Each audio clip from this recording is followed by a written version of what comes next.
ड्यूट्रोनॉमी chapter 5 व्यवस्था विवरण की पुस्तक अध्याय 5 को ध्यान करें। इस अध्याय में लिखा हुआ वचनों की संख्या 33।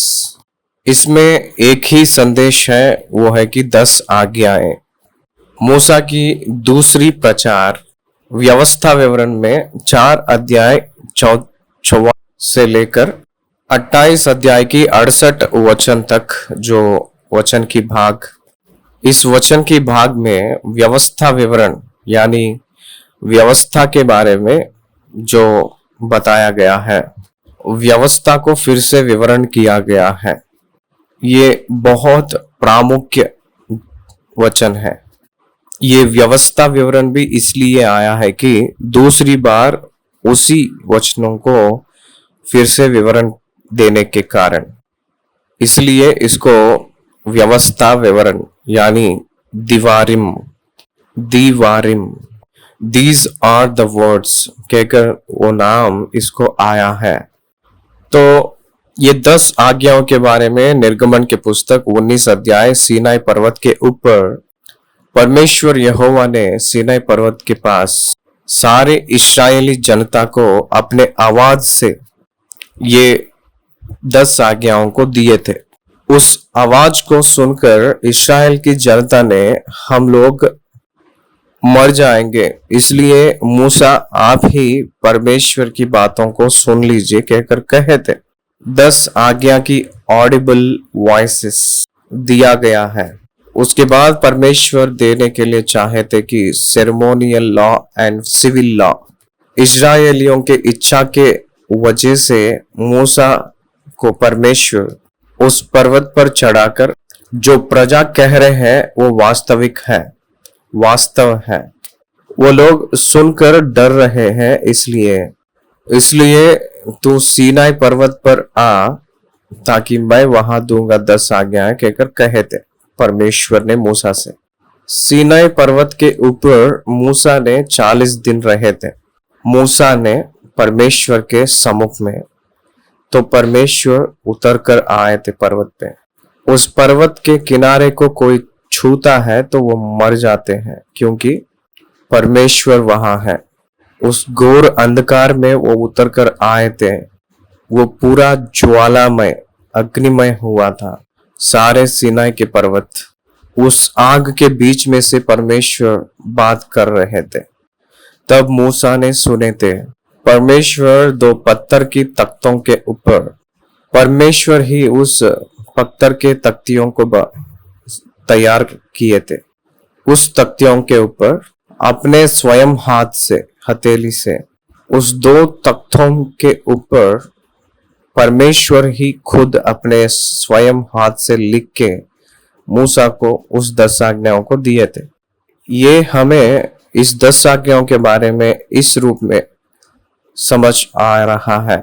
जो पीढ़ी ने मिस्र देश से दासत्व से छुड़ाकर निकलकर आए थे, छुटकारा पाकर आए थे, जो लोग सीनाई पर्वत पे परमेश्वर की आवाज को सुने थे, वो लोग विरुद्ध करने के कारण से वापस जंगल में 38 साल वहीं घूमते फिरते वहीं वो लोग मर मिटे थे। इसलिए वही व्यवस्था को फिर से रिपीट करने के लिए मूसा ने दूसरी पीढ़ी, इसका मतलब मिस्र देश से जो यात्रा करना आरंभ किए थे, जो पहला पीढ़ी के पहले संतान वो लोग जो थे उस स्थान में, यानी दूसरी पीढ़ी, उन लोग जनता के जनगणन के रूप में देखेंगे तो 6 लाख लोग प्यादे पैदल चलने वाले जो लोग थे, उन लोगों को मूसा ने ये दूसरी प्रचार कर रहे थे। दीवारिन, दीज आर द वर्ड्स, यही बातें परमेश्वर ने हमें बताया कहकर उन लोगों को फिर से वही उस ग्रंथ को लिखकर दिए थे और उनसे कहे थे इस बातें। Moses wrote it and gave it to Israelites. 5 अध्याय की पहली आयत से हम देखें तो मूसा ने सारे इस्राएलियों को बुलाकर कहा, हिंदी में बुलाकर कहकर कहें अंग्रेजी में मोजेस समन्ड नॉट कॉल्ड, बुलाकर, इसका मतलब मोजेस कॉल्ड, और मोजेस इनवाइटेड कहकर कहते हैं हम लोग, लेकिन वैसे नहीं कहे थे। इनविटेशन कैन बी रिजेक्टेड, न्योता को हम लोग तिरस्कार कर सकते हैं, लेकिन समन्स धिक्कारना नहीं। समन्स कहकर जो शब्द है वो कोर्ट की भाषा है, वकील, जज साहब, ये लोग न्यायालय की भाषा है। कोर्ट में हाजिरी होना है कहकर जज जो देते हैं orders, it is called summons दिए थे। इसका मतलब फलाना तारीख में न्यायाधीश के सामने निश्चय हाजिरी होना है, इस प्रकार के रूप में बताया गया है। इसको जो देते हैं कि समाचार यानी समन, इसलिए ये समन्स का मतलब लीगल वर्ड, ये लीगल वर्ड है। कोर्ट के परिभाषा में इसको इस्तेमाल करते हैं, इस शब्द को पुलिस के परिभाषा में इस्तेमाल करते हैं, ये कानून के परिभाषा में इसको इस्तेमाल करते हैं। इसलिए मूसा समन्ड ऑल कहकर कहे सो जब ओनली वन ऑफ इजराइलाइट्स, इजराइलियों में पुरुष लोग, प्रमुख रूप में प्यादे यानी पैदल चल सकते हैं वो लोग, निश्चय मूसा के सामने हाजिरी होना है। वो एक आज्ञा है, वो आज्ञा था। इजराइलियों ने मूसा के सामने हाजिरी हुए थे। हे इजराइलियों, जो विधि और नियम मैं आज तुम्हें सुनाता हूँ वे सुनो, इसलिए कि उन्हें सीख कर मानने में चौकसी करो। ये बात बहुत मूल्य की बात है, सोने की बराबर है, सोना, गोल्ड है। ये बात मूसा के द्वारा तो आया है, लेकिन कहा हुआ कौन है कहकर देखे तो परमेश्वर है। जो विधि और नियम मैं आज तुम्हें सुनाता हूँ वे सुनो, इसलिए कि उन्हें सीखकर मानने में चौकसी रहो। आप लोग सुन रहे हैं, हम बोल रहे हैं। इस विधियों को, इस नियमों को क्या करना चाहिए? सबसे पहले नंबर 1 सुनना है, लिसनिंग वेरी इंपॉर्टेंट। नंबर 2 सीखना है, लर्निंग यानी प्रैक्टिसिंग, लर्निंग बाय प्रैक्टिसिंग। तीसरा उसके अनुसार चलना है, इसका मतलब फुलफिल। इसलिए आप लोगों को सुनना है, उसके बाद सीखना है, तीसरा उसको मानना है और चौकसी रहना है। There is no other for go, it is like a constitution। ये एक राजनीति में संविधान के समान है। डूज एंड डोंट्स डिफाइन किया गया है कॉन्स्टिट्यूशन में, संविधान में। उस कॉन्स्टिट्यूशन में क्या बताया गया है, संविधान में क्या बताया गया है, क्या करना है, क्या नहीं करना है, निश्चय करना है और नहीं करना है, इस विषयों को बताया गया है। इसलिए ये प्रत्येक इस व्यवस्था के नियम और कानून विधियों को सुनना है, सीखना है, मानने में चौकसी रहना है। देखिए, सीखकर, सीखना, इसका शब्द का मतलब एजुकेशन को दर्शा रही है। लिटरेसी का इंपॉर्टेंस हम लोग यहाँ समझना चाहिए। Every human being must get education, it is their fundamental right. हर एक मनुष्य भी पढ़ना है, वो उसकी हक है। एजुकेशन इज़राइल के देश में बहुत कंपलसरी है। अगर हम लोग अपने देश में तो अपने स्कूल जाना है तो जा सकते, नहीं तो नहीं, नोबडी कंपल्सस। लेकिन इज़राइल के देश में लिटरेसी इज द कंपलसरी। 13वीं साल तक इज़राइल की बच्चे ने, 13 साल की कोई भी बच्चा, कोई भी बच्ची है तो वो व्यवस्था को पूरा रटना चाहिए, उसको निश्चय वो लोग पढ़ लेना चाहिए, क्योंकि पूरे लाइफ टाइम उसी को बेस करके वो लोग अपने जीवन को जीना पड़ेगा। वो अपने जीवन जीने के उस समाज में अपने व्यवहार को या और किसी का व्यवहार को उल्टा रहे तो उसको मेजरिंग रॉड क्या है कहकर देखे तो व्यवस्था ही है। इसलिए व्यवस्था उन लोगों के जीवन में पूरे आना चाहिए, यानी रटना चाहिए वो लोग पूरी आज्ञाओं को, सेरेमोनियल लॉस। इस 13 आज्ञाएं उन लोगों को आ जाना चाहिए 13 साल तक, उसको वो लोग रटना चाहिए। इसलिए ये सब सीखने के लिए कह रहे थे। बाइबल के ग्रंथ में परमेश्वर की आज्ञाओं को पाठकों में लिखने के लिए कहते हैं। अपने हथेली पे लिख लीजिए कहते हैं। अपने माथे पे लिखने के लिए कहते हैं। बड़े बड़े अक्षर के रूप में दिखाई दे जैसे कहते हैं। इसलिए हम लोगों को बहुत जरूरी है कि पढ़ाई। अगर ज्ञान नहीं होता, अगर पढ़ाई नहीं होता, वो पशु के समान है कहकर कहावत है। अगर उसको ज्ञान पढ़ाई नहीं होता, वो पूरी रीति से नहीं जी पाएगा, अनुभव नहीं कर पाएगा। ये सारे दुनिया का अनुभव उसको नहीं आ सकती है, वो पूरा खुशी नहीं पा सकता है जब ज्ञान नहीं होता तो।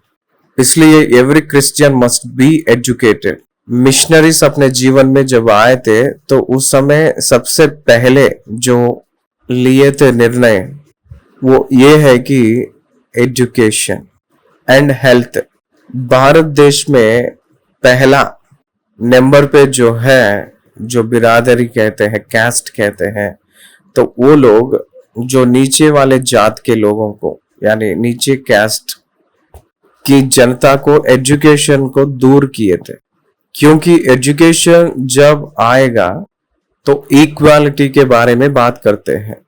एजुकेशन जब रहेगा they will rise the question, वो लोग प्रश्न पूछने लगते हैं। एजुकेशन तब रहेगा उन लोगों को लाइट रहता है, उन लोगों को रोशनी रहेगा, उन लोगों को इनोसेंस रहेगा, नादानीपन नहीं रहेगा, उन लोगों को बुद्धि आएगी। इसीलिए एजुकेशन को लोअर कैस्ट पीपल को ना मिले जैसा किए थे बड़े बिरादरी लोग। इंडिया में ब्रिटिशर्स आए के बाद में स्कूल्स रखकर उस एजुकेशन के सिस्टम को उन लोग प्रजा के सामने प्रकट किए थे, उन लोगों को बढ़ोतरी दिए थे। ये सब्जेक्ट अगर मैं बात करना शुरू करूंगा तो वो बहुत देर तक और बहुत रूप में बात कर सकते हैं, वो अलग रहेगा। लेकिन इस संदर्भ में हम लोग नहीं बात करेंगे। इसलिए सीखो और सुनो और मानो, यानी सुनो, सीखो, मानो। क्यों मानने के लिए कह रहे हैं पता है? It is for your good only, आपकी भलाई के लिए ही। इस 5 अध्याय 33 आयत में, ताकि तुम्हारा भला हो, जिस देश के तुम अधिकारी होंगे उसमें तुम बहुत दिन के लिए बने रहने के लिए, जिस मार्ग पर चलने की आज्ञा तुम्हारे परमेश्वर यहोवा ने तुमको दी है, उस सारे मार्ग पर चलते रहो कि तुम जीवित रहे। ये फंडामेंटल बेसिक्स है, basic principles for divine life and good life. अच्छा जीवन, आध्यात्मिक जीवन, अपने जीवन को आगे बढ़ाने के लिए ये नियम और विधियां बहुत बहुत जरूरी है, बहुत बहुत बहुत जरूरी है, और ये बहुत प्रयोजक है। So it is for our good, अपने भलाई के लिए और दूसरों की भलाई के लिए भी। समाज में एकता बढ़ोतरी होने के लिए, हार्मनी आने के लिए इस नियम विधियों को अनुकरण करना चाहिए। 10 आज्ञाओं को पालन किए हुए लोग प्रामुख्य रूप में, बाकी 6 आज्ञाएं, मतलब 10 आज्ञाओं में 6 आज्ञाएं, आखिरी से 6 आज्ञाएं मनुष्य के बीच में व्यवहार के लिए रखा गया है। ये आखिरी 6 आज्ञाओं को पालन किए तो पृथ्वी पे पुलिस स्टेशन और कोर्ट का जरूरत नहीं है।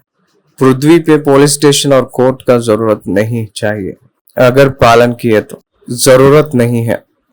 अगर हॉस्पिटल्स भी मिनिमाइज हो सकते हैं, क्योंकि कहीं भी टेंशन नहीं रहेगा, स्ट्रेस नहीं रहेगा, तो इसलिए बीमारियां नहीं रहेंगे।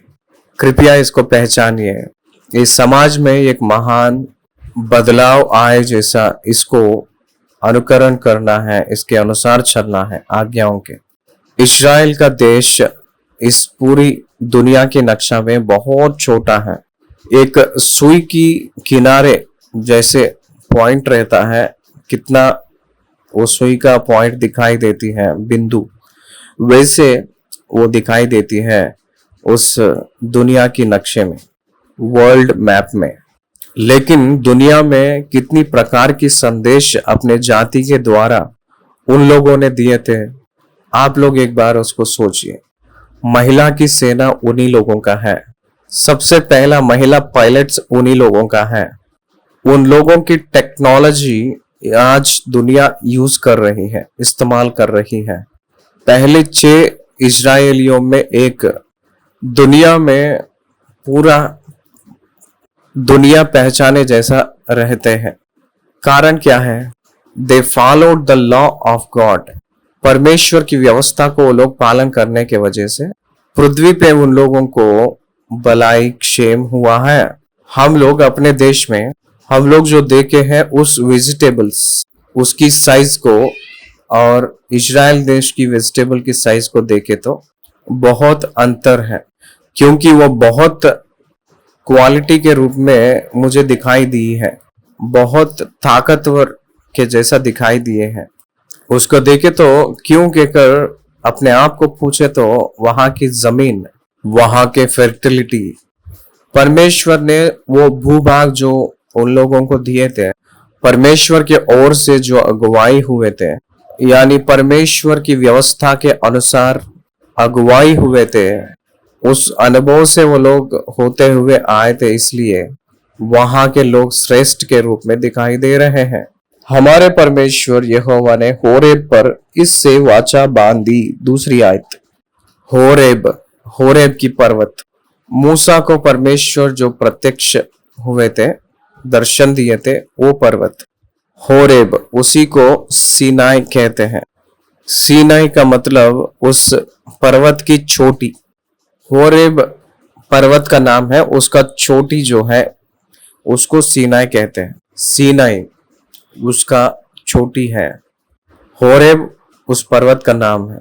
इसलिए यहाँ होरेब पर्वत के पास उनके पितरों से वाचा बांध देते, क्योंकि परमेश्वर ने मूसा के जरिया उन लोगों को वहां लेकर आए थे। मूसा को परमेश्वर ने जो दिए थे वो सबूत भी वही था। मैंने तुझे भेज रहा हूं, तुझे सबूत ये है कि तूने मेरे प्रजा को उठाकर इसी होरेब पर्वत के पास आएगा। वैसे ही मूसा ने लेकर आया था परमेश्वर के सामर्थ से उन लोगों को होरेब पर्वत के पास। जब लेकर आए थे उस समय, मूसा जब लेकर आया था उस पितरों से, परमेश्वर ने वाचा बांधी थी। वो वाचा ही द लॉ ऑफ गॉड, वो उन लोगों के पास उसी जमाने में ही नहीं, इस वाचा को यहोवा ने हमारे पितरों से ही नहीं, हम ही से बांधा जो यहाँ आज के दिन जीवित है।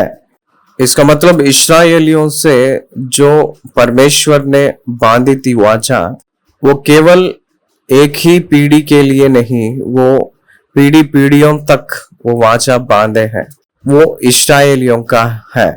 इसको हम लोग प्रत्येक रूप में यहाँ पहचानना है। इब्रानियों के पत्री 8 अध्याय उसकी 9 आयत को एक बार देखे तो, इब्रानियों के पत्री 8 अध्याय उसकी 9 आयत को पढ़ रहा हूं। यह उस वाचा के समान ना होगी जो मैंने उनके बाप दादाओं के साथ उस समय बांधी थी, जब मैं उनका हाथ पकड़कर उन्हें मिस्र देश से निकाल लाया, क्योंकि वे मेरे वाचा पर स्थिर ना रहे, इसलिए मैंने उनकी सुधि ना ली। प्रभु यही कहता है। ये बात नया नियम के बारे में बात करते हुए कहे हैं, परंतु मैं उन लोगों से जो किया था वाचा, उस वाचा मिस्र देश से, कहां से? यहूदियों को और इस्राएलियों को कहां से लेकर आए थे? मिस्र देश से इन लोगों के बाप दादाओं को बाहर लेकर आने के लिए हाथ पकड़कर उन लोगों को बाहर लाया हुआ दिन, इसलिए परमेश्वर पितरों से वाचा बांधे है कहकर वचन बताती है। चौथी आयत, यहोवा ने उस पर्वत पर आग के बीच में से तुम लोगों से आमने सामने बातें की, उस आग के डर के मारे तुम पर्वत पर ना चढ़े। इसी व्यवस्था विवरण के पुस्तक 4 अध्याय उसकी 12 आयत में यह कहते हैं कि तब यहोवा ने उस आग के बीच में से तुमसे बातें की, बातों का शब्द तो तुमको सुनाई पड़ा परंतु कोई रूप ना देखा, केवल शब्द ही शब्द सुनाई पड़ा कहकर कहते हैं। आग के बीच में से होते हुए वो बात किए थे। 5 आयत, उस आग के डर के मारे तुम पर्वत पर ना चढ़े, इसलिए मैं यहोवा के और तुम्हारे बीच उसका वचन तुम्हें बताने को खड़ा रहा। तब उसने कहा, उनके बीच, तुम्हारे बीच और यहोवा के बीच वचन बताने के लिए मैं खड़ा हुआ।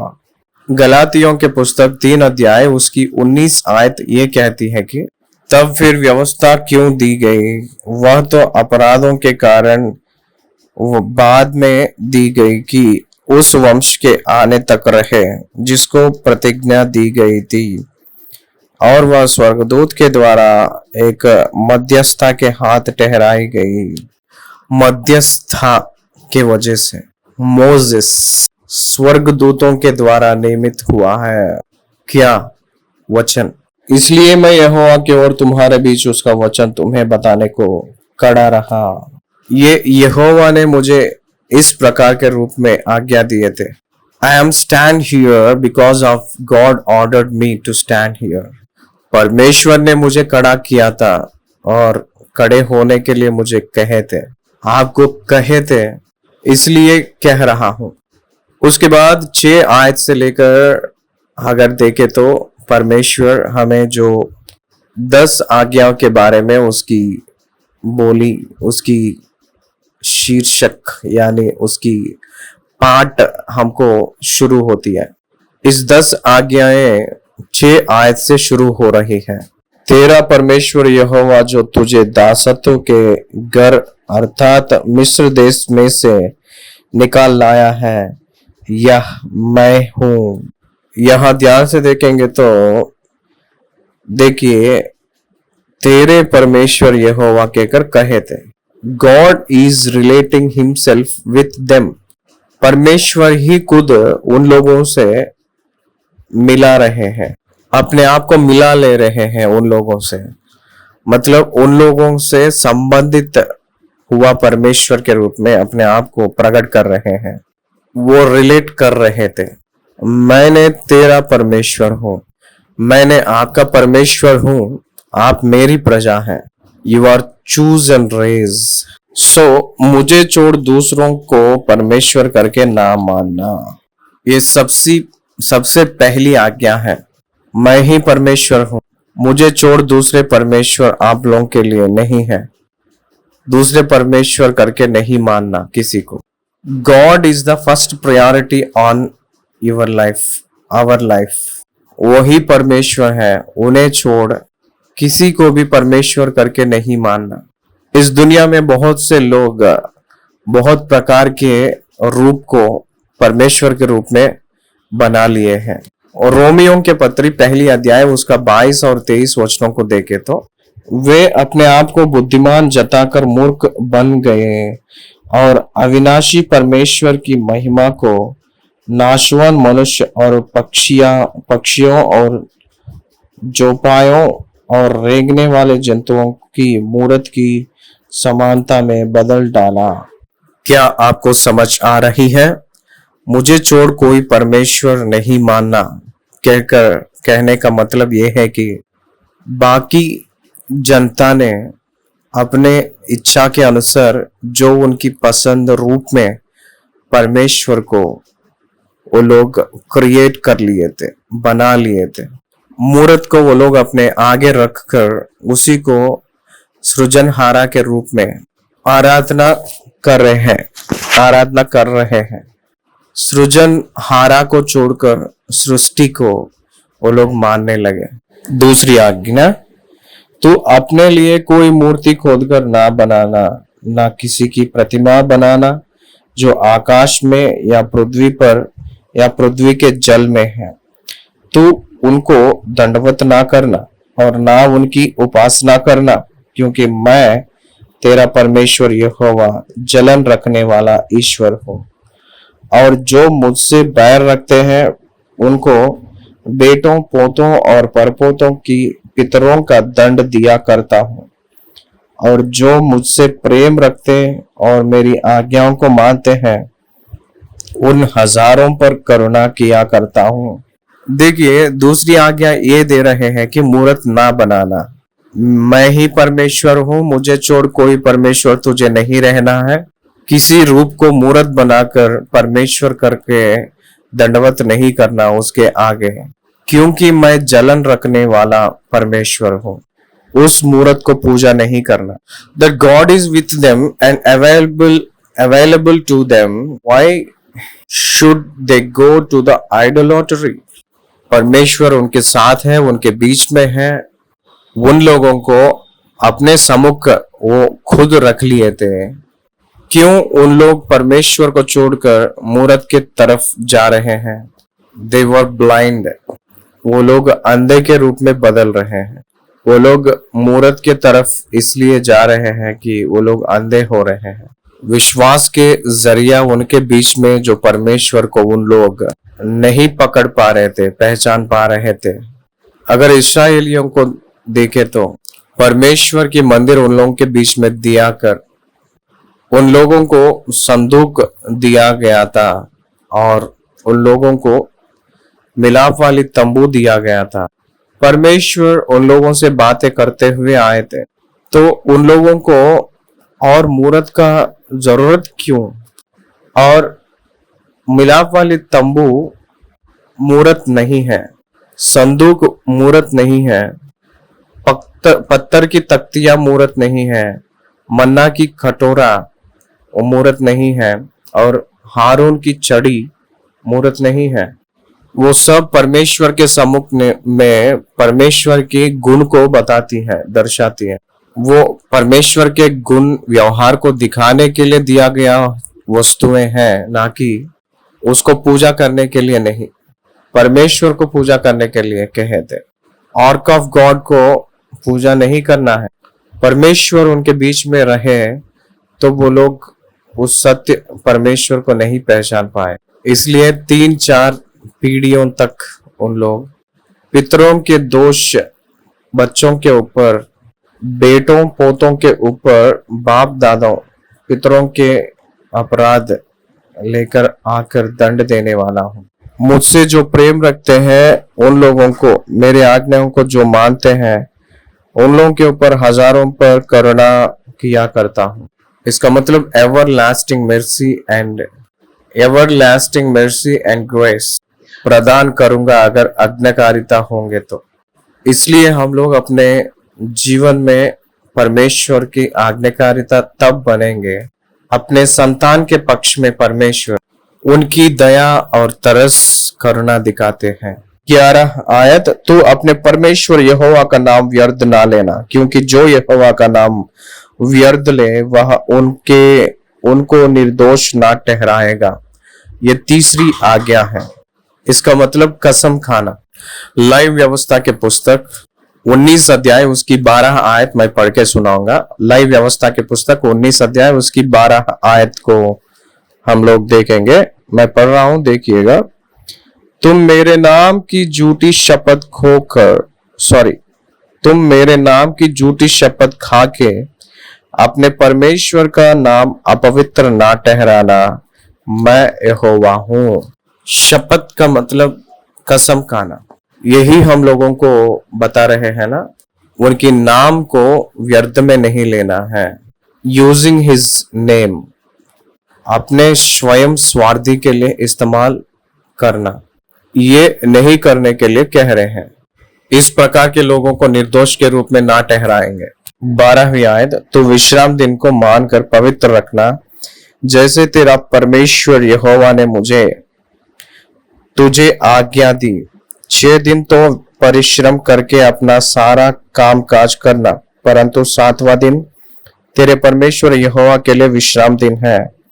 उसमें ना तो किसी बाती का कामकाज करना, ना तेरा बेटा, ना तेरे बेटी, ना तेरा दास, ना तेरी दासी, ना तेरा बैल, ना तेरा गधा, ना तेरा कोई पशु, ना कोई परदेशी भी जो तेरे फाटकों के भीतर हो, जिससे तेरा दास और तेरी दासी भी तेरे समान विश्राम करे।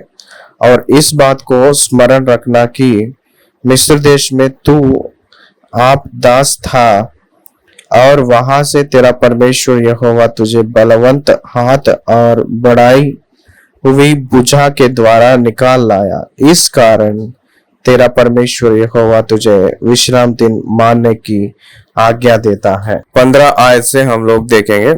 और इस बात को स्मरण रखना कि मिस्र देश में तू आप दास था और वहां से तेरा परमेश्वर यहोवा तुझे बलवंत हाथ और बढ़ाई हुई भुजा के द्वारा निकाल लाया।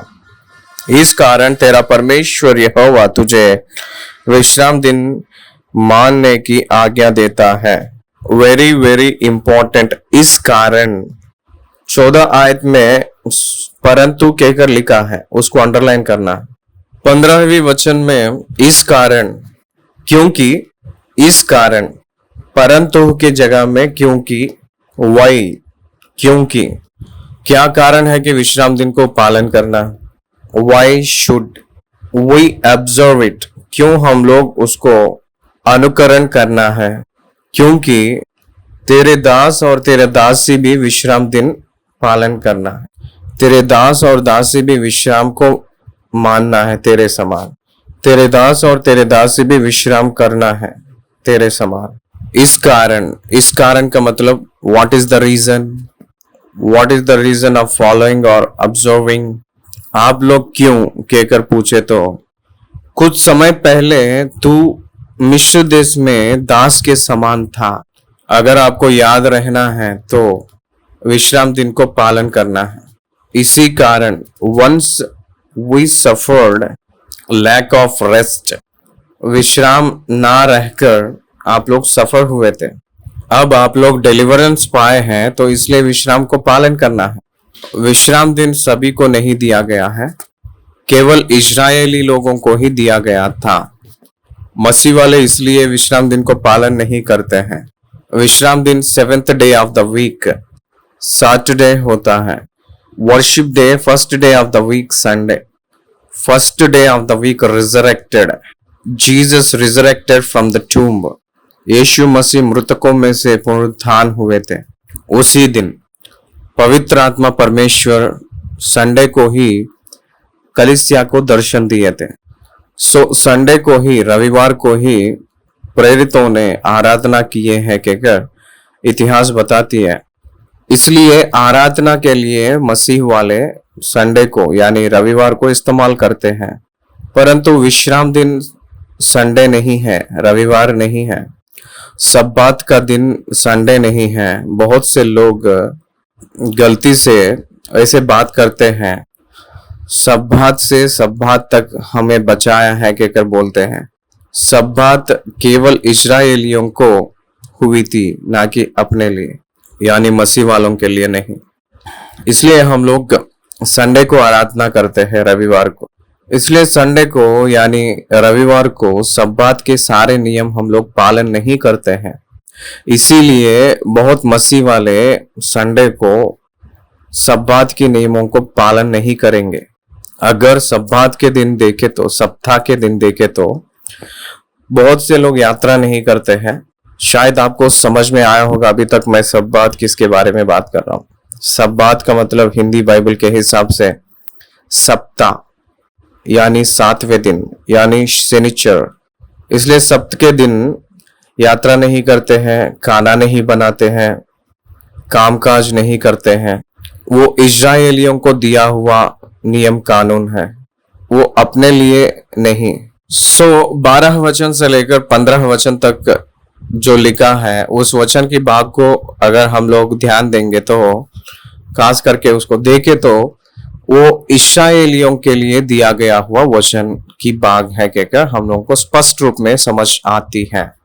बाकी अगर हम देखें तो इब्रानियों के पत्री 4 अध्याय 4 आयत में देखें तो, क्योंकि 7वें दिन के विषय में उसने कहीं यूं कहा है, परमेश्वर ने 7वें दिन अपने सब कामों को निपट करके विश्राम किया।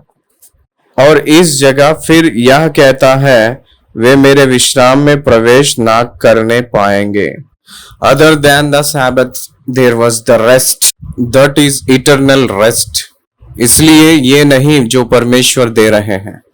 अगर हम लोग दानियल के पुस्तक 12 अध्याय को देखें तो, उस वचनों को पढ़े तो, पहला 4 आयतों को पहले से लेकर पढ़े तो, परमेश्वर यहोवा पुनरुत्थान के बारे में बात करते हैं। परमेश्वर यहोवा पुनरुत्थान के बारे में बात करते हैं, जो मृतक, जो पुनरुत्थान, उस विषय के बारे में बात करते हैं। वहां उसकी आखिरी वचन तक आए तो, काल के अंत में तू अपने अपने जो लाइन पे खड़े होंगे तो विश्राम में रहेगा, तब तक विश्राम में रहेगा कहकर कहते हैं, तब तक विश्राम में रहोगे, यू विल बी रेस्ट। इसलिए हम लोग कोई मरे तो RIP हम रखते हैं, रेस्ट इन पीस कहकर रखते हैं। इसलिए रेस्ट कहकर जो शब्द है वो यहाँ विश्राम को दर्शाती है। परमेश्वर थकान होके रेस्ट नहीं लिए हैं, वो विश्राम का मतलब गैप लिए थे। पूरा सृष्टि को बनाए के बाद, सारे सृष्टि पूरा हुए के बाद, सारे सृष्टि के पूरा कार्य के बीच, कार्य के और उद्धार के जो योजना के बीच में वो विश्राम किए हैं कहकर शब्द इस्तेमाल करते हैं। उत्पत्ति के पुस्तक 1 अध्याय के आखिरी में, 2 अध्याय की पहली आयत में। इसलिए विश्राम दिन केवल यहूदी लोगों के लिए है कहकर हम लोग समझना चाहिए। यहूदियों को इसलिए दिए है कि पहली बात यह है कि उन लोगों को विश्राम ना मिल रही थी। उन लोगों को जो मिस्र देश में, तो वो लोग जब स्वतंत्र हुए थे, आजाद हुए थे, उस मिस्र देश से छुटकारा पाए थे, तब उन लोगों को विश्राम का दिन दिए थे प्रभु ने। और उन लोगों के पास जो दास के रूप में है, उन लोगों को वो लोग विश्राम दे रहे हैं, देना चाहिए, वो मैंडेटरी। इसलिए विश्राम दिन को जो 7वें दिन के रूप में नियुक्त करके दिए थे। व्यवस्था विवरण के पुस्तक 5 अध्याय उसकी 16 आयत से हम लोग ध्यान करें। 16वीं वचन से लेकर 21 वचन तक देखिए। 16 वचन, अपने पिता और अपनी माता का आदर करना, जैसे कि तेरा परमेश्वर यहोवा ने तुझे आज्ञा दी है, जिससे जो देश तेरा परमेश्वर यहोवा तुझे देता है, उसमें तू बहुत दिन तक रहने पाए और तेरा भला हो। 16 वचन से लेकर 21 वचन तक जो लिखा हुआ वचन की भाग में 6 प्रकार की आज्ञाएं वो लिख रहे थे। ये मनुष्य के बीच में रहने वाली आज्ञाएं, परमेश्वर की और मनुष्य के बीच में रहने वाली आज्ञाएं। 7वीं आयत से लेकर 14 आयत तक, 15 आयत तक लमसम हम लोग देखे थे अभी तक। 4 आज्ञाएं मनुष्य के और परमेश्वर के बीच में आज्ञाएं हैं, और 6 आज्ञाएं मनुष्य और मनुष्य के बीच में रहने वाली आज्ञाएं हैं। ये धरती पे मनुष्यों से जो व्यवहार करने का रीति, अपने पड़ोसी लोग, दूसरे लोग भी अपने और कैसे व्यवहार करना है अपने साथ, वो संदेश भी इसमें हमें मिल रही है। इसलिए हर एक व्यक्ति इसके अनुसार हम लोग पालन करते हुए चले तो क्षेम और वृद्धि होगी और दीर्घायु मिलेगा। एक मनुष्य को दीर्घायु कब रहेगी? जब स्वास्थ्य रहे तो। जब वो स्वास्थ्य रहेगा, कब रहेगा? जब स्ट्रेस ना रहे तो। स्ट्रेस कब नहीं रहेगा? धार्मिक तौर से जीवन जिए तो स्ट्रेस नहीं रहता है। कोई भी हम लोगों को धोखा नहीं दे रहे हैं मान लीजिए, तो हम लोगों को डर क्यों रहेगा? कोई भी दूसरा पत्नी को नहीं चाहता है तो हमें डर क्यों रहेगा? हर एक पाप और भय इस आज्ञाओं को नहीं पालन करने का ही कारण है। हर एक पाप जो धरती पे अगर हम देखें तो मनुष्यों को और मनुष्यों के बीच जो व्यवहार करते हैं पाप, वो ये सब इस 6 आज्ञाओं में हमें दिखाई देती है। इन सबों को फंडामेंटल फाउंडेशन क्या है कहकर हम देखें तो ये 10 आज्ञाएं हैं। दीर्घायु पाए जैसे एफिसियों के पत्री 6 अध्याय उसकी 2 आयत में कहते हैं, अपने माता और पिता का आदर कर, वह पहली आज्ञा है जिसके साथ प्रतिज्ञा भी है कहकर कहते हैं। कुलसियों के पत्री 3 अध्याय उसकी 23 आयत में, कुलसियों के पत्री 3 अध्याय उसका 20 आयत में अगर हम देखें तो, हे बालकों, सब बातों में अपने अपने माता पिता की आज्ञा का पालन करो, क्योंकि प्रभु इससे प्रसन्न होता है कहकर कहते हैं। प्रभु ने प्रसन्न होने वाली क्या है कहकर देखे तो अपने माता पिता का बात को मानना। यीशु मसीह भी माता पिता का आदर किए जैसे वचन दिखाती है। वो अपने 12वें साल में शास्त्रियों से और फरीसियों से आर्ग्यूमेंट्स करके, उसके बाद में जो समय था, यीशु मसीह नाजरत में माता पिता का अधीन में, उनकी दया में, उनकी आदर सम्मान में, उनकी बात मानकर रहे थे। यीशु मसीह हम लोगों को एक नकल दिखाए हैं। माता पिता को अधीन रहना, माता पिता को आदर सम्मान करना, प्रेम करना, ये किसको दिखा रही है कहकर पूछे तो हार्मनी इन सोसाइटी। माता पिता का अनाज्ञाकारिता जो सातान की गुण है। आदम ने अपने सृष्टिकर्ता जो परमेश्वर को वो दिखा रहा था। That was the reason for the sin. वो पाप की कारण हुई। हर एक पाप की जो जड़ क्या है कहकर देखे तो डिसओबीडियंस टू द पेरेंट्स। इसका अर्थ क्या है? माता पिता का बात को आदर नहीं करना। माता पिता की बात को आदर करना, इसका मतलब उनकी बातों को मानना ही। आप लोगों को जो सबोपदेशक, जो सुलेमान, जो महान ज्ञानी, उनकी नीति वचन आपको जानते हैं, आप लोग जानते हैं ना। अगर नीति वचनों को देखे तो कुछ अध्यायों ने माता की और पिता की बातें लिखे थे। बेटा को पिता की जो उपदेश, बेटा को माता की उपदेश बहुत अच्छे से हमें दिखाई देती है। अपने जीवन को जो सोने का जो रास्ते के जैसे वो वचन हम लोगों को दिखाई देती है। उसको पूरा करना ही माता पिता का आदर सम्मान करने का समान। माता पिता क्या उपदेश देते हैं? परमेश्वर के बाद परमेश्वर की आज्ञाएं, उनकी नियम कानून विधियों को प्रचार करके उपदेश देकर हम लोगों को पालन करने के लिए कहते हैं। वो किए तो माता पिता को आदर सम्मान किए होंगे, वो नहीं किए तो माता पिता को हम लोग धिक्कार दिए हैं कहकर अर्थ आती है।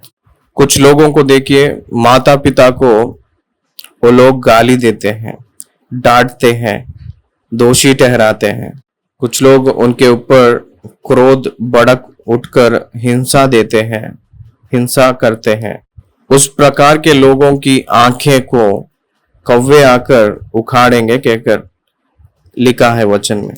उन लोगों की दिया बीच में ही वो दिया बुझ जाती है कहकर उसका अर्थ क्या है? वो लोग दीर्घायु तक नहीं रहेंगे, बीच में ही वो लोग मर जाएंगे कहकर अर्थ है। उन लोग शैतान के वश में हो जाएंगे। इसलिए परमेश्वर और माता पिता लोग अपने बच्चों की दीर्घायु चाहते हैं, उन लोगों का क्षेम चाहते हैं, उन लोगों का वृद्धि चाहते हैं माता पिता ने बच्चों का। इसलिए सबसे पहले माता पिता के बारे में बात कर रहे हैं। मनुष्यों में अति प्रामुख्य आदर सम्मान किसको हम देना है कहकर देखे तो माता पिता को। इसलिए माता पिता को सम्मान किए तो केवल आप ही दीर्घायु वाले नहीं, आपके माता पिता भी दीर्घायु वाले होते हैं। जो बच्चे अपने माता पिता का आदर सम्मान करते हैं, बात मानते हैं, उन लोग उनके माता पिता के दीर्घायु करते हैं। 17 आयत, तो हत्या ना करना। नर की आत्मा परमेश्वर जो दिया हुआ दिया है, दीप है। नर की प्राण खून में, रक्त ही प्राण है, यानी खून ही प्राण है। नर की हत्या नहीं करना है, नर को नहीं मारना है। सुसाइड, सुसाइड जो अपने आप को मार लेना भी, अपने आप को कत्ल कर लेना भी गुनाह है। ये परमेश्वर को प्रसन्न नहीं करती है इस काम। दूसरों को ही मारना नहीं, अपने आप को मारना भी, वो हक भी हम लोगों को नहीं है। दूसरों की प्राण परमेश्वर का देन है, तो वो परमेश्वर ही निकालना चाहिए। परमेश्वर ही उस प्राण को निकालना चाहिए, ना कि मनुष्यों को अधिकार नहीं है। कोई भी नर का हत्या नहीं करना है। नर हत्या जो करता है वो भी नर हत्या ही होगा कहकर बाइबल ने उत्तर देती है। तो व्यभिचार ना करना, तो चोरी ना करना, तो किसी के विरुद्ध झूठी साक्षी ना देना, तो ना किसी की पत्नी का लालच करना, और ना किसी के घर का लालच करना, ना उसके खेत का, ना उसके दास का, ना उसकी दासी का, ना उसके बैल या गदहे का, ना उसके किसी और वस्तु का लालच करना। तो ऐसे रहेंगे तो कहाँ पाप होगी। इस 6 आज्ञाओं को पालन किए तो पवित्रता ही रहेगा। इस 6 आज्ञाओं को पालन किए तो धर्म रहेगा। इस 6 आज्ञाओं को पालन किए तब न्याय रहेगी समाज में। कहीं भी हम लोग डरने का जरूरत नहीं दिखाई देती है पालन किए तो। मेरे प्रिय परमेश्वर के संतान, इस आज्ञाओं को हम लोग पालन करना चाहिए। व्यभिचार नहीं करना है। Adultery, fornication, adultery and fornication, ये 2 भी बाइबल के ग्रंथ खंडित किया है। इसलिए विवाह बहुत महान के रूप में बाइबल में परमेश्वर ने नियुक्त किए हैं। इसलिए इस आज्ञाओं को हम लोग निर्गमन के ग्रंथ में बहुत सी रूप में ध्यान किए थे गहराई में। तो यहाँ हम लोग उस बातों को ही फिर बात करने का जरूरत नहीं है कहकर मैं चाहता हूं। इसलिए हम आगे बढ़ रहे हैं। देखिए 22 आयत से हम लोग देखेंगे। यही वचन यहोवा ने उस पर्वत पर आग और बादल और घोर अंधकार के बीच में से तुम्हारी सारी मंडली से पुकार कर कहा, और इससे अधिक और कुछ ना कहा। और उन्हें उसने पत्थर की 2 पटियाओं पर लिखकर मुझे दे दिया। ऑडिबल वॉइस के रूप में लोगों को सुनाई दिया, जैसे जो कहे थे वो केवल 10 आज्ञाएं ही थे।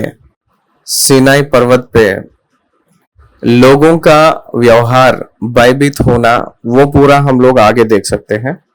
मूसा हम लोग सुन नहीं पाएंगे, आप ही लोग सुनिए, आप ही जाइए उस पर्वत पर कहकर जो बातें आगे हम लोग देखने जा रहे हैं। बाकी सारे आज्ञाएं सुनकर आए थे मूसा ने।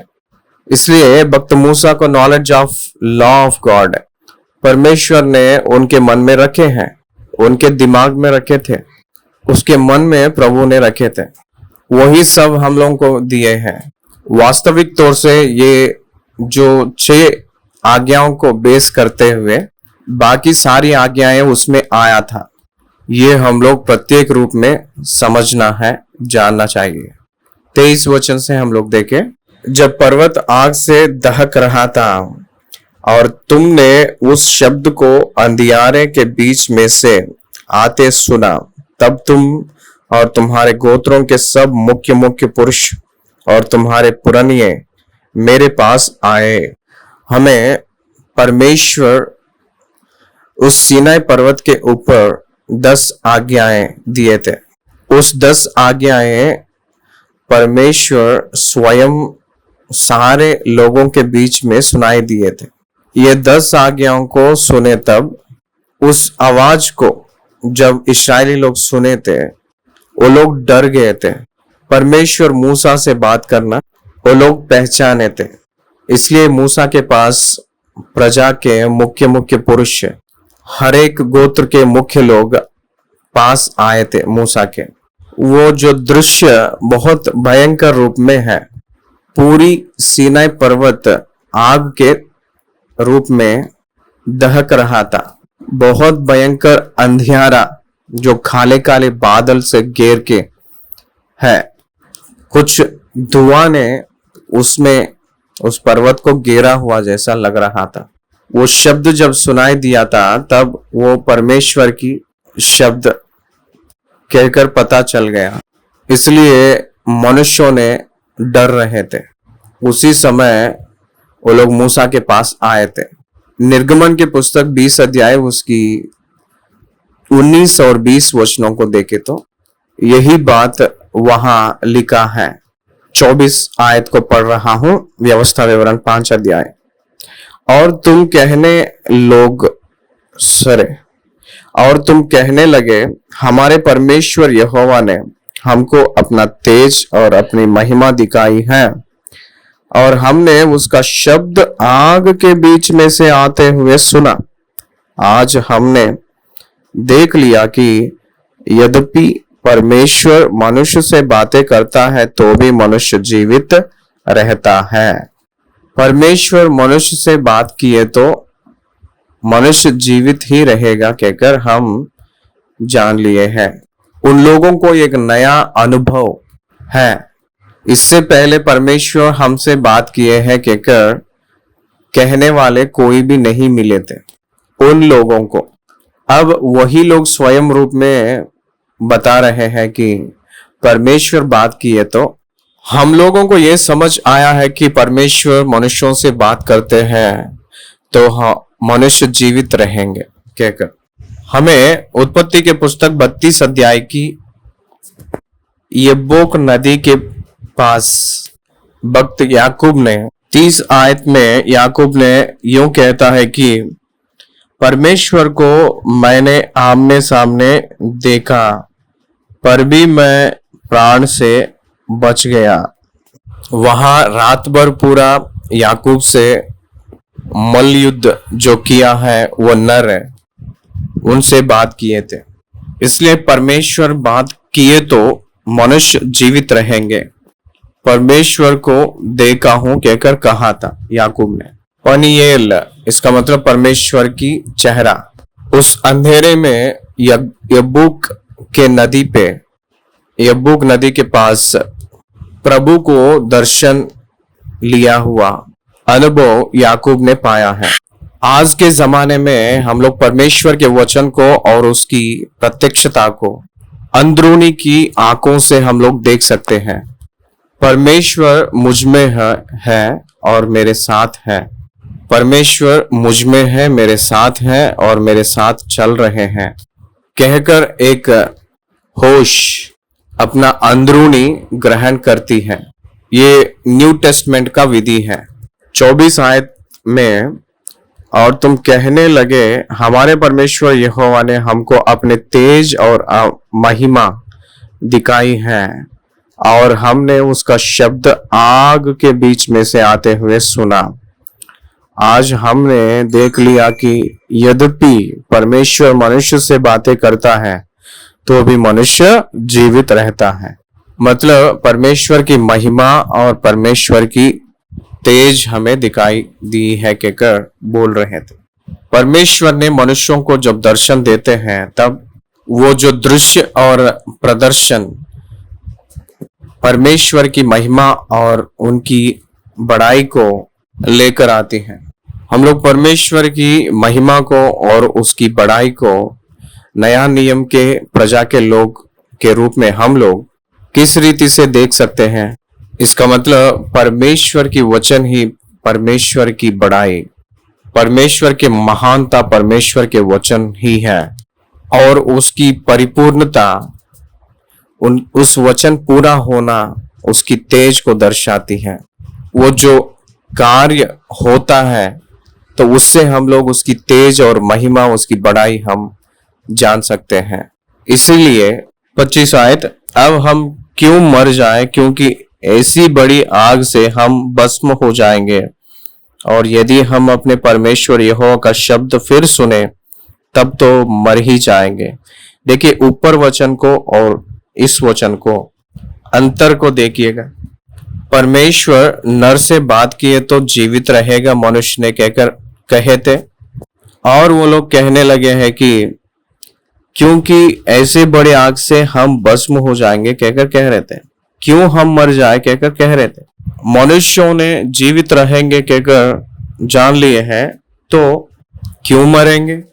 वो है अविश्वास, वो है कि डर।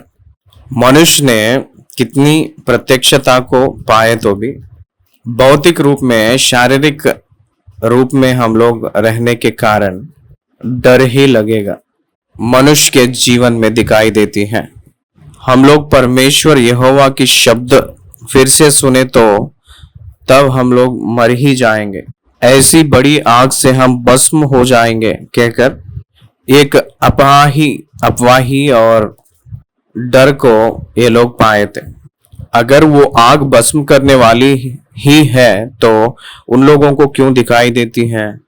बहुत से लोग परमेश्वर के बारे में सोच, परमेश्वर न्याय करने वाला है, हमें सजा देता है कहकर सोचते हैं, लेकिन वो सजा अपने पुत्र यीशु मसीह के ऊपर डालकर मनुष्यों को प्यार करके उन लोगों को एक उचित यानी मुफ्त की छुटकारा ने परमेश्वर योजना किए हैं कहकर आज भी दुनिया नहीं पहचान पा रहे हैं।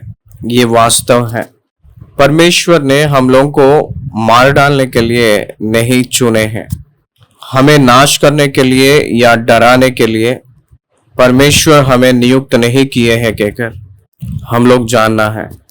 उन लोगों ने उस शब्द को सुनकर डर के आते वो लोग मर ही जाएंगे, इसलिए क्योंकि सारे प्राणियों में से कौन ऐसा है जो हमारे समान जीवित और अग्नि के बीच में से बोलते हुए परमेश्वर का शब्द सुनकर जीवित बचा रहे? कौन बचा है कहकर जो कहते हैं तो वो लोग इतिहास में किसी को नहीं दिखाई दिए हैं। इसका मतलब परमेश्वर बात किए तो कोई मर गए हैं कहकर इतिहास में किसी को नहीं दिखा पाए थे, लेकिन उन लोग हमारे जैसे, हमारे समान कहकर जो कह रहे थे, वी आर प्रिविलेज्ड कहकर वो लोग अपने आप को मान रहे थे।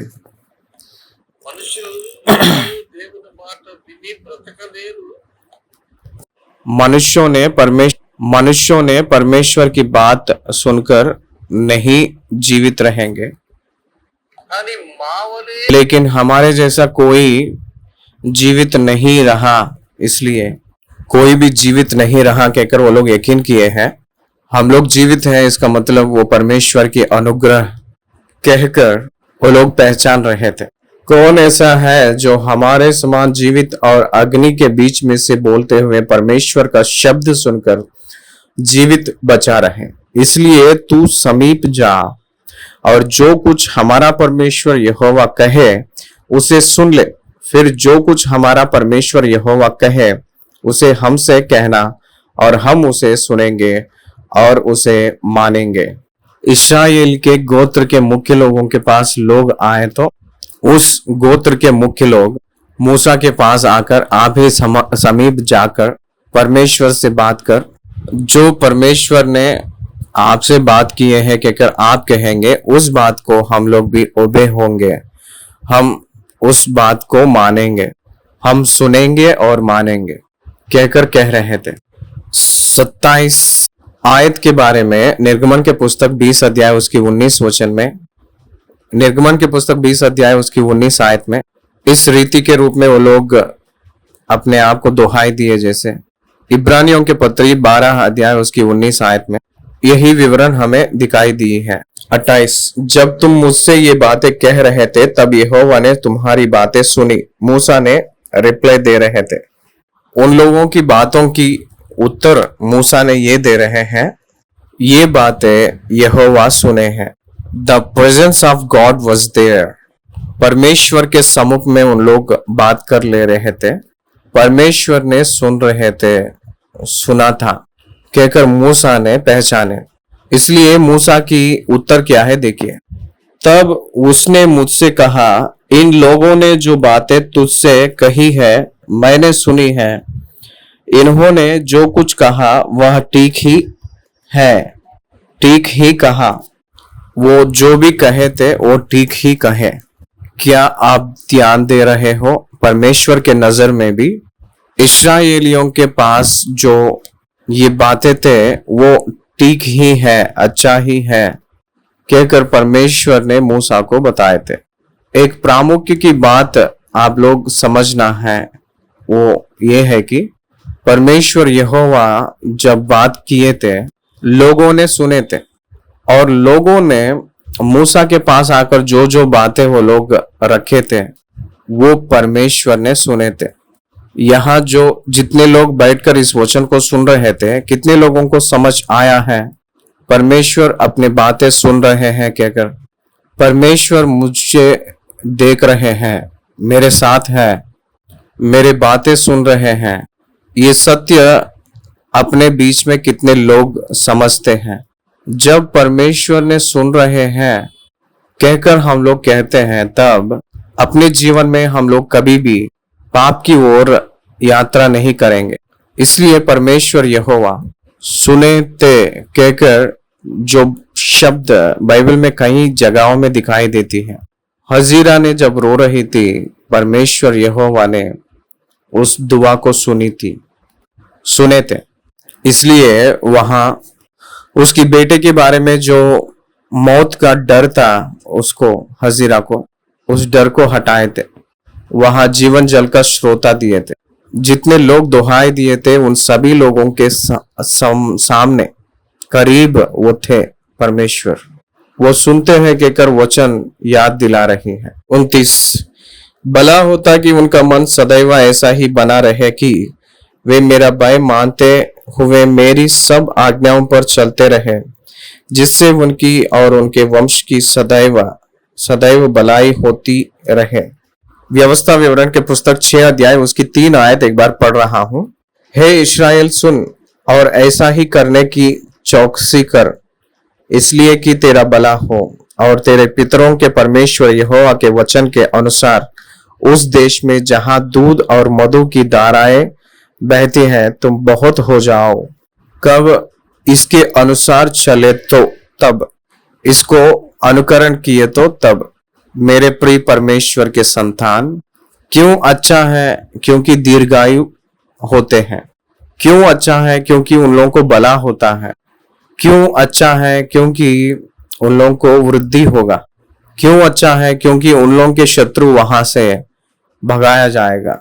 व्यवस्था विवरण के पुस्तक 6 अध्याय और उसकी 18 आयत में, तेरे सब शत्रु तेरे सामने से दूर कर दिया जाए।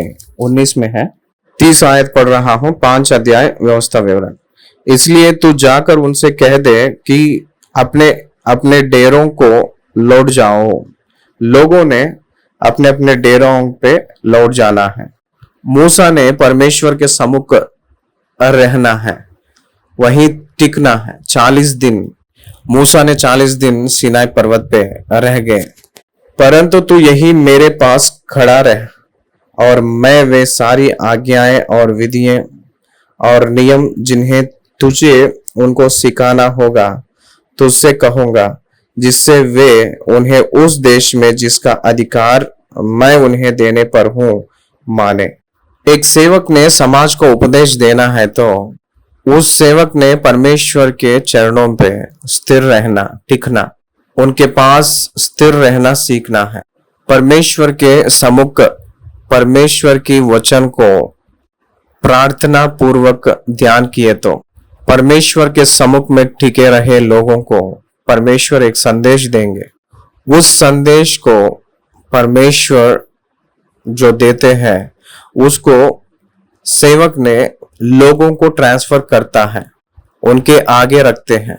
वो एक सेवक की बड़ाई दिखाई देती है। मैंने 33 साल सेवा के जीवन में सेवकाई में परमेश्वर के वचन को उनके सम्मुख में जो समय बिताया था, परमेश्वर के सम्मुख में प्रार्थना पूर्वक वचन के ध्यान के वजह से जो पाया था, वो बहुत प्रकार की संदेश लोगों के बीच में प्रभावित के रूप में वो काम किए जैसे मैं देखा था। इसलिए एक सेवक अपने उपदेश के विषय में प्रभु के चरणों के सम्मुख में उस उपदेश को पाए जैसे रहना चाहिए। The Holi spirit God must be your teacher before you start your preaching. आपकी उपदेश को आरंभ करने से पहले पवित्र आत्मा परमेश्वर आपको उपदेशक के रूप में रहना चाहिए, वो हम सब लोग पहचानना है। 31 वचन, परंतु तू यही मेरे पास खड़ा रहे और मैं वे सारी आज्ञाएं और विधियां और नियम जिन्हें तुझे उनकी सिखाना होगा तुझसे कहूंगा, जिससे वे उन्हें उस देश में जिसका अधिकार मैं उन्हें देने पर हूं माने।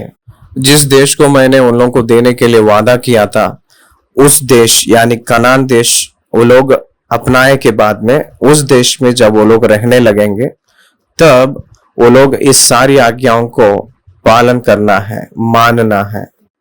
यही परमेश्वर ने मूसा के जरिया लोगों को दे रहे थे, वो संदेश है, उस प्रकार चलना है। This will be the constitution for the nation of Israel. इजराइलियों को ये एक कॉन्स्टिट्यूशन यानी संविधान के रूप में दिखाई दे रही है।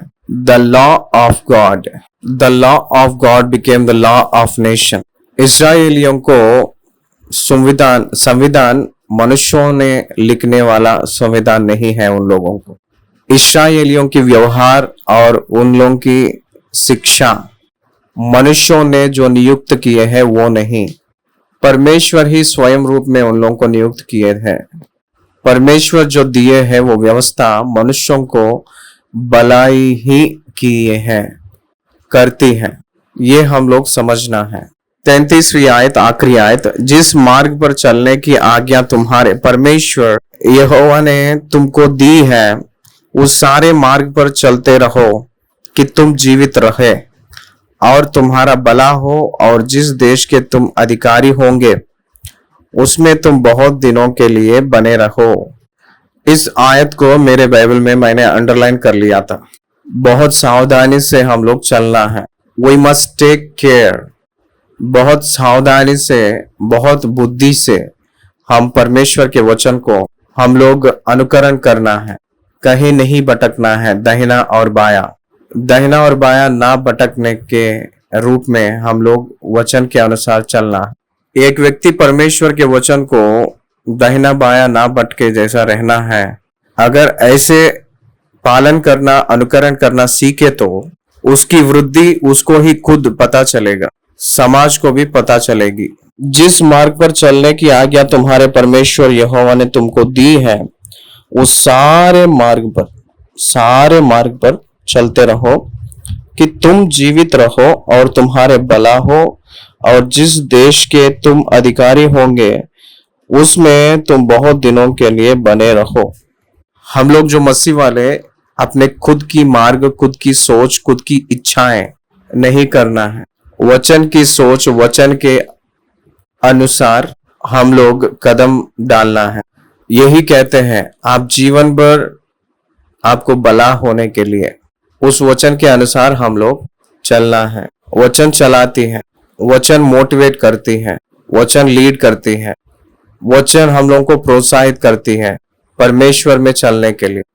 तो अल्टीमेट के रूप में the gift of God is the word of God to the believer. विश्वासी को परमेश्वर जो दिए हैं महान वरदान क्या है पता है? परमेश्वर की वचन।